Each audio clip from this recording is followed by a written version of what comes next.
সম্মানীয় দর্শক বন্ধুগণ, দেশজুড়ে আধার কার্ডের নতুন ওয়েবসাইট চালু হলো। এই নতুন ওয়েবসাইট বা নতুন পোর্টাল কেন চালু করলো কেন্দ্র সরকার? এর ফলে কি কি সুবিধা পাবেন? পুরাতন যে ওয়েবসাইট সেটা কি বন্ধ হতে চলেছে? বা এই নতুন পোর্টালের মাধ্যমে কি কি কাজ করা যাবে? সরকারের উদ্দেশ্য কি? সমস্ত তথ্য আপনারা এই ভিডিওতে পেয়ে যাবেন।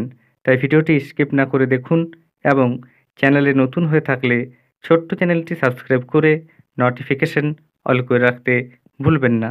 দেখুন এই বিষয়ে প্রতিবেদনে কি বলা হয়েছে। আধার কার্ডের জন্য নতুন ওয়েবসাইট চালু। আগের পোর্টালে কি কাজ হবে না? কি বাড়তি সুবিধা মিলবে? চলুন বিস্তারিতভাবে আপনাদের দেখিয়ে দিই। এখানে বলা হচ্ছে, দেশের ministry of electronics and information টেকনোলজির পক্ষ থেকে আধারের জন্য এবার নতুন একটি ওয়েবসাইট আনা হয়েছে।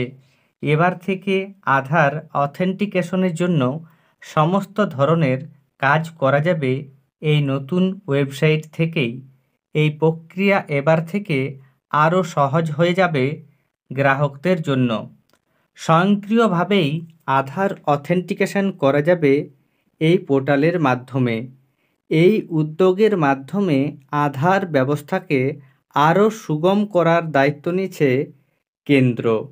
পাশাপাশি বলা হচ্ছে, দেশের নাগরিকরা যাতে এই আধার পরিষেবার পূর্ণ ব্যবহার করতে পারেন সেই লক্ষ্যেই এই উদ্যোগ নেওয়া হয়েছে।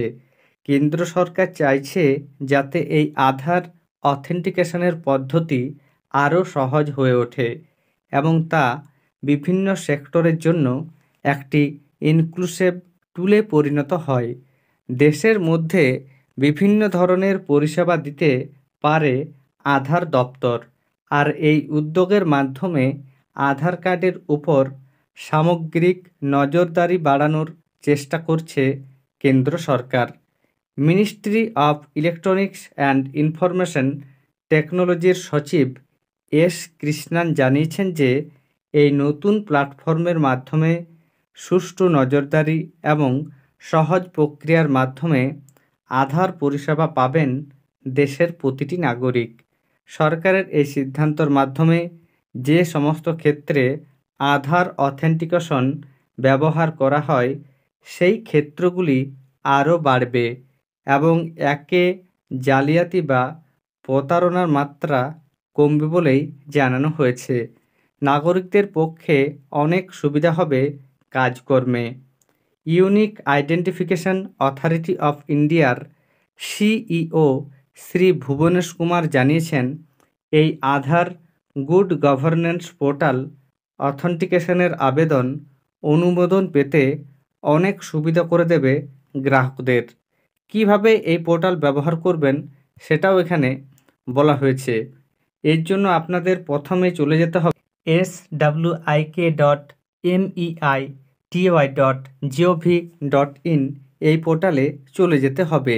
নির্দিষ্ট সংস্থার হয়ে এই পোর্টালে রেজিস্টার করতে হবে। সরকারি সংস্থা বা বিভাগ, বেসরকারি সংস্থা যাই হোক না কেন আলাদা আলাদাভাবে রেজিস্টার করতে হবে। কেন আধার অথেন্টিকেশন প্রয়োজন তাও উল্লেখ করতে হবে আবেদনের সময়।